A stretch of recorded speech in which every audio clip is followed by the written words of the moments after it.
Nouveau boycott des élections législatives algériennes en Kabylie, le gouvernement kabyle en exil revendique un 5e rejet consécutif des scrutins. La Kabylie a de nouveau été marquée par un rejet des élections législatives algériennes organisées le 2 juillet. Les partisans du boycott y voient la confirmation d'un rejet persistant des différents scrutins organisés par les autorités algériennes. Le mouvement pour l'autodétermination de la Kabylie, qui avait appelé à ne pas participer au vote, estime que ce scrutin constitue le 5e rejet consécutif des consultations électorales algériennes en Kabylie.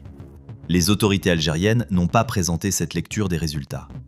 À la suite du scrutin, le président du gouvernement kabyle en exil, Ferhat Meheni, a publié un communiqué dans lequel il établit un parallèle entre l'élimination de l'équipe d'Algérie lors de la Coupe du Monde 2026 et le boycott des élections en Kabylie. Il qualifie ces deux événements de deux cuisantes défaites en moins de 24 heures. Dans son communiqué, il affirme que le boycott massif des législatives constitue un camouflet politique pour le pouvoir algérien et soutient que la population kabyle a exprimé sa volonté de recouvrer sa totale liberté. Il appelle les autorités algériennes à ouvrir des négociations pour l'indépendance de la Kabylie avec son représentant légitime, la République fédérale de Kabylie. Le président du gouvernement kabyle en exil conclut également son message en demandant le dialogue en lieu et place de la répression, la libération des prisonniers politiques kabyles ainsi que celle du journaliste sportif Christophe Glaise.